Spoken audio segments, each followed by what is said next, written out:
Isn't it time you got to know your technology leaders? You're listening to Off the Record with GTRA, and I'm your host, Kelly Oakham.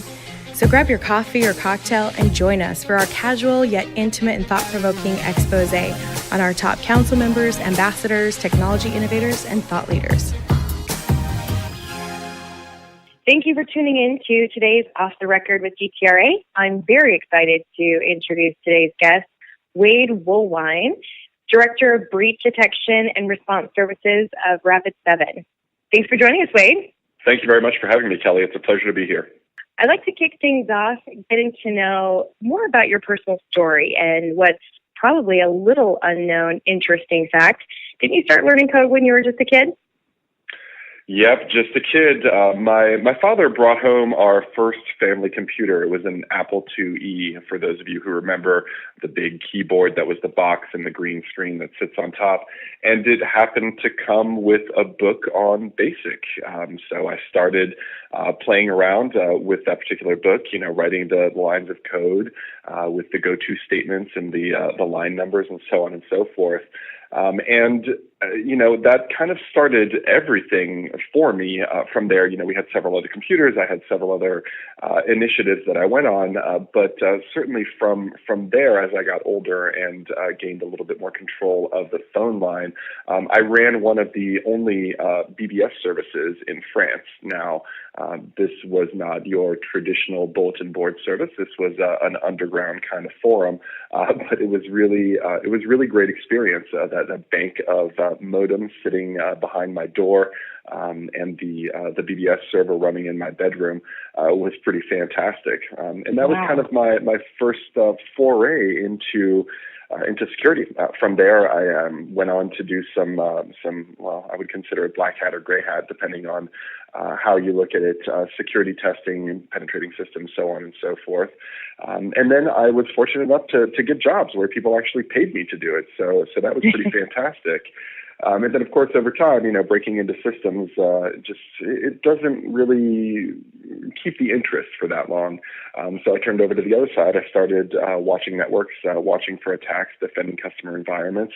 And today, I lead a team of exceptional people that are really cutting edge when it comes to what they can do as far as detecting evil in the network, doing investigations at scale, and so on and so forth. Wow. Well, Rapid7 has always been a fascinating company that I've followed. So, we'll definitely talk more about that in a minute. You really have some interesting career milestones. So what would you say are some of your most memorable? Wow, that's a really tough one. I feel like I've been in the computer security career field since a very early age. But relating to the BBS comment I made earlier, the first time that someone connected in and actually started browsing around and posting messages on the forums, that was pretty awesome. The first time I successfully breached a system and I had a command prompt on the other end, another great example. The first time I was actually watching an attacker breach a system and try to steal data is another one. And as I moved into management, learning about management, successfully managing teams, the first time I had to resolve a people management situation. And today, certainly, probably the most memorable out of all the milestones is the one that I'm living today, where I've been given the opportunity to create IDR services for Rapid7 according to my vision and kind of according to my roadmap. That's incredible. So you're able to see everything that you're passionate about come to fruition, and nothing better than getting paid to do what you love, right? Absolutely. Well, it's clear you've always had a passion for computers. Where did it originally come from? So it's really interesting that this question came up. I had the unfortunate experience of a 4.5-hour car ride back from Pittsburgh to D.C. yesterday due to the storms. And one of the fellow passengers that was on my flight needed to get to D.C. So, of course, we rented the car together and took the trip. We'd never met each other. And that was one of his questions. How did you get interested in this? We tied it back to a couple things. I'd started my life thinking that I was going to be an artist. I was going to be a fine artist, drawing comics and things like that. So I've always had that innate creativity in me. But then my parents also got me into Legos. And I qualify the obsession that I have with Legos as unhealthy. I had probably over 10 crates full of Legos at the height of my addiction. But things like that, doing engineering, doing creative drawing and things like that were really great. And then bringing the engineering piece with Legos, and of course an unhealthy obsession with Legos, subsequently led to an unhealthy obsession with taking my father's computer electronics apart and not being able to get them back together. And that just that kind of set the tone for everything. I look back at some of the movies that Hollywood was producing in the mid-1990s, war games and hackers. And I know it sounds cliche, but I think a lot of that had to do with, my drive and my desire to really get into information security. Little did I know it's not all graphical and beautiful like they portrayed in Hackers, but it's still a blast. Let's shift gears a bit now and talk about some of your, challenging and rewarding accomplishments. Certainly, I have to say that my most challenging role or accomplishment has really been what I've been doing here at Rapid7, coming into an organization and a company that hasn't historically been associated with IDR, intrusion detection and response, and shifting the company culture, building services, influencing products.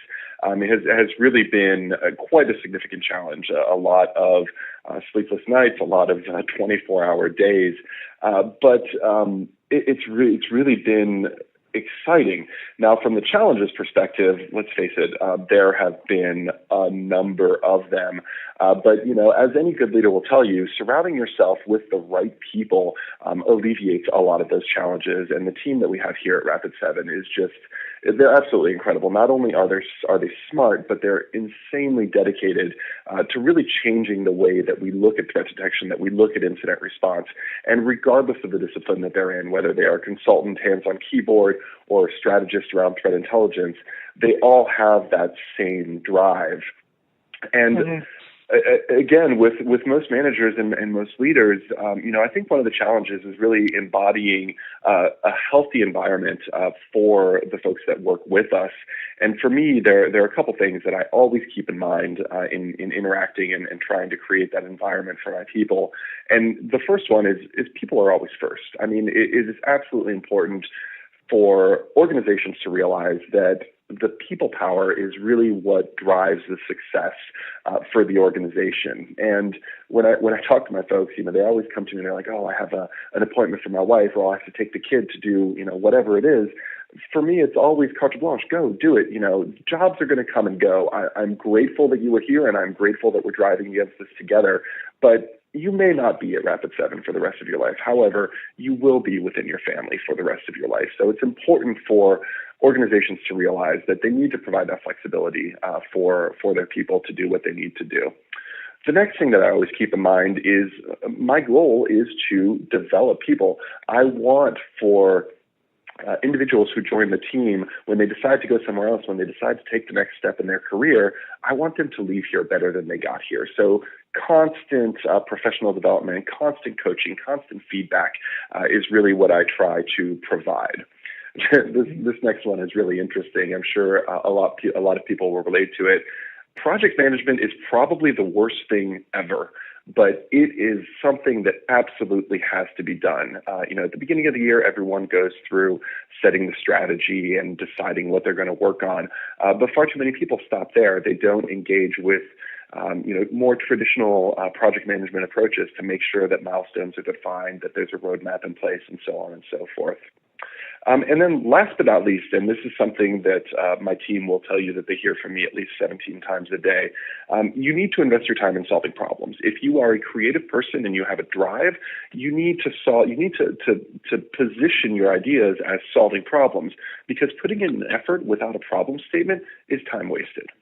So what I'd like to do is jump in here by saying that, creating a healthy culture can really make or break an organization's success. And not only have we seen this within our own organization, GTRA, I know many, leaders, entrepreneurs, executives can definitely attest to this. And whether or not people recognize it, the government is really struggling with this. And because I think there are so many challenges with how many, pressures there are to do more with less. you have to get this job done, but I'm not giving you budget to do it. So, what kind of advice can you give? Because you sound like an excellent leader. People first, jobs come and go, families forever. I really like that. How can the government take this example for, their chief executive officers, their CIOs and chief security officers? That's a great question. And leadership and culture setting is not necessarily something that is unique to CIOs or CISOs or the C-suite or even management and directors. It's something that everybody needs to embody. It's top to bottom that people have to define the culture in which they want to work. Regardless of whether you're an individual contributor or a leader, you need to help your organization embody what you feel are the best traits of your culture. People need to enjoy coming to work. People need to feel rewarded in the work that they do. And, this is where management and directors and leadership really come in. You need to foster that kind of environment within your organization. Constant feedback, coaching, all of those things are really aspects to leadership that help foster a great culture. Don't get stuck in the rut of this is my job, this is what I'm going to do. You have to look kind of beyond your day-to-day responsibilities. Look to your neighbor, look to your boss, look to your direct reports, and say, what is it that I can do today to make their lives better? Yeah, I can't agree more, Wade, because, one of the things that we constantly hear from government executives is that, they invest so much time into the technology, but there needs to be more time invested in actually solving the problem. So, effort without a problem statement is wasted, as you said. So, well said. Thank you. And certainly to expand on that a little bit, when you start with problem statements, all of a sudden, everyone can relate to the work that they are doing. They can imagine a persona that is having this problem, and the solutions that they build, whether they be technology solutions or process solutions, are really all aimed at solving that particular problem for that persona. Again, I keep on saying that my teams hears this at least 7 times a day or 17 times a day, I think, as I referenced originally. I constantly challenge them. When they come to me with an idea, the very first question out of my mouth is, what problem are you trying to solve? Is that a problem that you're trying to solve for us internally to make us more efficient? If so, great. But you need that problem statement. Is it a problem that you're trying to solve for customers? Great. Who has that problem? Because if you just made up that problem in your head, not going to be necessarily as effective of a solution. But if you have input from the community, if you have input from your customers around that particular problem statement, the entire team can rally behind solving it. Mm-hmm. Good point. Very good point. What would you say is the biggest problem we're seeing with the effective implementation of security programs? Wow, that is an incredibly broad topic. I would say breaking it down into kind of 2 issues that I see most predominantly. The first one being just a lack of understanding of how security works or why security is in place. At the end of the day, we all love to be nerds and geeks and have the latest security technology implementing the latest methodologies, but none of us would be here if it wasn't for business. So it's really important for security professionals, whether they're in there helping an organization in a consultative manner or helping their own organization, they need to realize that their programs that they are building, the security programs that they are designing, need to be in place to help the organization, help the business be better at what they do, help the business accomplish its goals. So that would be the first one. The second point that I would make is for organizations that are really just starting in their security program, it's really important to determine what you are charged with protecting. What is the information that is most valuable to the business? What are the business processes that you absolutely need to protect in order to keep the business running? And of course, number 1 and number 2 kind of dovetail together, but far too many organizations start with, okay, well, the standards tell us we need an intrusion prevention system, and we need an endpoint system, and we need a log management system. That's really not the best way to start. The best way to start is to say, what's the most important data? Where is it? Who has access to it? How do we use it? And then build your security program on top of that so that you can protect the data when it's sitting there. So you can limit access to people who need to use that data as part of their day-to-day. And then certainly be able to protect that data as it's being moved around the organization in transportation. Well, that leads me into one of the hottest issues I've really been hearing from both government and healthcare right now, which is incident detection and the response base around threat intelligence. In fact, just this morning I was speaking with Dan Jacobs from Department of State and, really raised a concern about, all of this threat intelligence, but where's the incident response and the actual action after the fact? So what can you talk to us about this critical issue? Well, threat intelligence is certainly the hot topic du jour. I think it has been at least for the last 12 months. And it's interesting to see the debate transpire. Certainly there is a tremendous amount of value for organizations using threat intelligence as part of their detection strategy. But I think that a lot of the discussion has been somewhat short-sighted, I guess, is probably the best way to look at it. Organizations are clamoring to get threat intelligence. They want it. They want quantities, vast quantities of it. And then when they get it, they find that, their technology doesn't necessarily support implementing that threat intelligence. So now they have all of this data, but no way to actually use it. And then this is pretty much the worst case. They don't have the processes, the people, and the technology in place in order to validate when a particular piece of threat intelligence flags some kind of malicious IP address or domain name or process name. So it's really important for organizations to have at least the foundations of a good security program that provides the ability to prevent threats from materializing in the environment. So let's go ahead and knock out all the low-hanging threats with technology so that we can allow our people to perform the validation and investigation component of the IDR life cycle. And of course, threat intelligence plays into that because the threat intelligence is really going to generate those alerts that the individuals are going to be able to respond to. Now, more broadly speaking, here at Rapid7, we look at threat intelligence in a very military operations way is the way I like to describe it. Our threat intelligence lead here at Rapid7, Rebecca Brown, is formerly of the U.S. Marine Corps. So she brings a lot of military, tactical, and operational experience with her, in addition to her extensive knowledge in cyber threat intelligence. And when we look at categorizing threat intelligence and the purpose for threat intelligence in the incident detection and response lifecycle, we look at four main categories. So first, starting with tactical. Tactical threat intelligence is really about how the attackers do what they do. This kind of threat intelligence should be used by decision makers, executives, leadership, trying to decide where to invest in threat detection and incident response. And then the next category we look at is operational. This category of threat intelligence is details about a specific incoming attack, information from the field, from the industry, that helps other participants understand the imminence of a particular attack and the details of that particular attack coming in.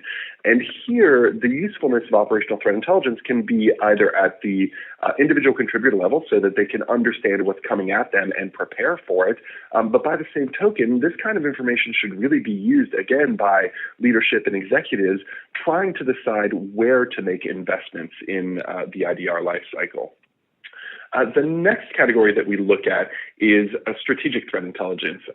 This would be akin to a high-level understanding of, in the more traditional sense, a high-level understanding of combatant troop movements or the technical capabilities from a weapons warfare perspective that the enemy has. And this applies directly in the cyber threat intel space because we want to know what the attackers have at their disposal, what kind of technology they're using, what kind of tools, tactics, and procedures they are leveraging. And then last but not least, we talk about technical threat intelligence. And technical threat intelligence is what the whole rest of the industry is talking about when they're talking about threat intelligence. It is tactical indicators of a compromise. It is IP addresses. It is domain names. It is hashes or process names. And that kind of threat intelligence is the most difficult to manage because it is very time-based, especially nowadays where threat intelligence is the topic du jour, technical threat intelligence is the topic du jour. Attackers know this. And subsequently, the worst of the worst attackers, the APT threat actors, organized crime, so on and so forth, they are not going to use known indicators in perpetrating breaches. So what we typically recommend for customers who are looking to build an IDR program that's going to be effective at both known and unknown threats is to combine the power of the four categories of threat intelligence to make decisions and technical threat intelligence to identify breaches, but then also lean on behavior analytics. Know what looks normal within your environment and have the technology and the people that are able to identify and investigate when there's a deviation from that normal behavior. Mm-hmm. So, what are some of the core capabilities that you would say set Rapid7 apart from the competition? If I'm a government or healthcare agency and I'm deciding on my investment, who am I comparing you to, and why am I choosing Rapid7 solutions? Wow, that's a really great question. Certainly there are some key players in the known and unknown breach detection space. Certainly the top contender, who I guess has been for the last several years, is Mandiant, now a FireEye company, and we've certainly seen some great ones prop up, like CrowdStrike, and to a certain extent we all leverage similar ways of identifying attackers. Mandiant, of course, is very heavy on the threat intelligence. They probably have some of the best threat intelligence in the industry. CrowdStrike has taken a little bit of a different approach where they're mainly focused on attacker behavior, whereby Rapid7 says, well, why pigeonhole ourselves into one particular detection methodology? Let's just use them all. So we apply tactical threat intelligence. We provide our customers with operational and technical threat intelligence to help them make decisions. And then we also apply the behavior analytics. We take an approach with user behavior analytics where we baseline a system or an environment for normal user behavior, and we're able to generate investigative leads based on deviations. And then certainly we use our team to be able to validate those investigative leads on behalf of our customers, just to make sure that we are providing them a near 0% false positive through our service. And then in addition, for the behavior analytics, we also take a page from the CrowdStrike approach where we're applying attacker behavior analytics. We know what attackers do when they breach an environment. We know the kind of evidence that generates, and through the technology that allows us to acquire the event data and the advanced analytics and the rules engines that allow us to identify investigative leads across events and across time, there again, we're able to generate those investigative leads for analysts to go validate. And then last but not least, attackers are going to constantly evolve. By the time this podcast goes live, I am sure that there will be a new technique that attackers are using. So we have a catch-all bucket that we call the analyst hunt activities. And this is where our best and brightest minds are going to take a look at the data sets that we receive. They're going to come up with new techniques of performing that data analysis on behalf of our customers.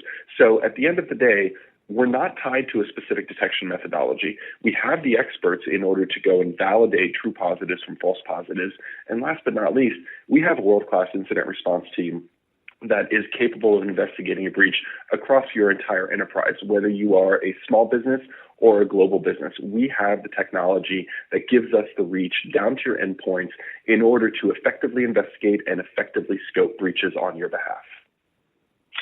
Without giving any specific agency or organization by name, can you give us a case study of how you detected a breach, solved the problem, and it changed that organization moving forward? Sure, absolutely. I guess fortunately for us, and maybe unfortunately for some of our customers, this is a daily occurrence for us. Nowadays targeted breaches are so common. The attacker motivations have changed so much over the last decade that no one is really immune. And every single time we apply data analytics in our customer environments, we're identifying new oddities. And in a particular instance, and this just happened yesterday, we discovered an unknown piece of malware that had been installed on a company's HR system, and we were able to detect it before the attacker was able to control that particular system and steal any of that data. And that's huge for this particular customer. This customer has well over 50,000 employees, and the cost of having to deal with the loss of those 50,000 employees' personally identifiable information, social security number, name, address, was huge. And it's going to save them millions of dollars this year by not having to provide that credit monitoring, by not having to deal with extensive damage control, and so on and so forth. And that's the kind of thing that makes me so happy to be able to do this job. We help customers, we help individuals, and that's really incredibly rewarding for us. I can't agree more. I mean, it sounds fascinating, and I think a lot of people can take great examples from Rapid7. So, what are some of the recent breaches in the news that concern you, and how does Rapid7 solve, and what should people know about future threat prevention? Yeah, the two that really concern me are not necessarily recent. The ones that we've seen recently around healthcare breaches and financial institution breaches, that's not necessarily news. It's been happening for a long time. But when I look back at the Sony breach or the Ashley Madison breach, those weren't traditional motivations.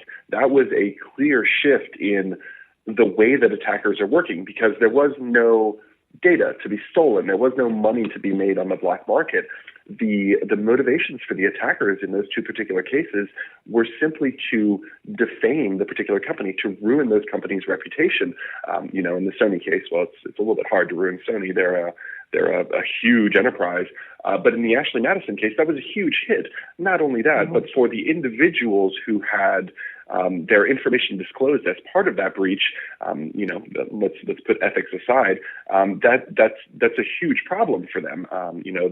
The information that was leaked about their personal lives is really a huge deal. And so for me, those were really the most scary ones in recent history, because now no one is immune. It doesn't matter if you don't process financial information, or you don't have intellectual property, or you don't process healthcare information. If an attacker has a bone to pick with you, that could mean a really, really bad day for you and your brand. Absolutely. And it happens so much more than is reported, because why would a company want to advertise that? They usually keep it pretty confidential. So glad you are behind the scenes. What are your thoughts on the recent news around Apple not wanting to risk exposing customers to identity theft and denying access to the FBI? Obviously not an easy answer or, subject to go into, but what's your perspective on this? Yeah, that's a really difficult one. As with most computer security professionals, I'm a staunch advocate of privacy. So from that perspective, I think that Apple is certainly right in trying to protect the privacy of the people that entrust that information with Apple. By the same token, terrorism is a real thing. Whether we're talking about real terrorism where people lose their lives, or cyber terrorism, it's really important for the government entities who have the power to investigate and prosecute those individuals to have the tools that they need. So I am very torn. I really don't have a good firm answer one way or the other. But I certainly hope that a happy medium can be reached, because we are all fans of privacy. We want to make sure that our data is safe. But by the same token, we really need to help law enforcement and help our society deal with some of these terrorism attacks. It's really sad to see that we are now in a world where terrorism is at the forefront of everything that we do, and certainly for myself living here in Washington, D.C., it's something that I think about all the time. But it's a hard balancing act, and it's really tough to do.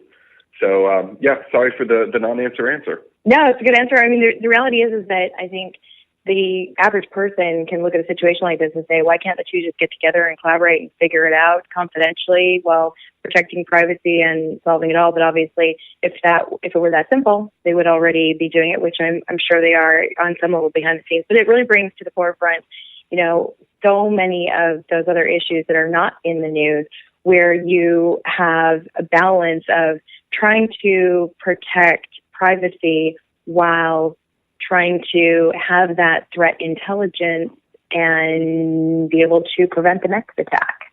So, what exciting news innovations does Rapid7 have in the pipeline? Well, we just released information on our most exciting pipeline news with Insight IDR. It's a reworking of our user insight platform to provide a complete incident detection and response platform for our customers. So it's taking the power of user behavior analytics and the reach of an endpoint agent and bringing them together in this platform that's going to allow our customers, as well as our managed stock analysts here, to really provide that full life cycle of incident detection, validation, and response for organizations that purchase the product or for organizations that purchase our managed service. So we're exceptionally excited to see the long months of work be released yesterday in a fanfare, and really, really excited to start demoing that functionality at RSA next week. Awesome. Congratulations. That actually was going to be one of my next questions, wondering what some of the things are that you will be showcasing at RSA. Yeah, that's really going to be the big one, and certainly, we always bring services front and center. We have a firm belief here at Rapid7 that it's not just technology, it's not just process, it's not just people, it's the combination of the three. So when we talk about IDR solutions at Rapid7, it's all of the above. We help our customers with managed services, we help our customers build their own security programs, and we build awesome technology. Great. Well, we look forward to hearing more and seeing more about what you have rolling out. So thank you so much for your time. It was truly a pleasure, Wade. And to learn more about Rapid7, go to rapid7.com, and you can check out more information about their IDR. Again, thank you so much. It was really a pleasure getting to know you, and thanks for giving us your time and sharing with our listeners. It's been my pleasure, absolutely. Thank you so much for having me today. Thank you again for tuning in. Please join us for our next council meeting and upcoming podcasts. Go to gtra.org. Again, I'm your host, Kelly Yoakum, and I look forward to your topic ideas, feedback, and suggested podcast participants. So please feel free to reach out to me at kelly@gtra.org.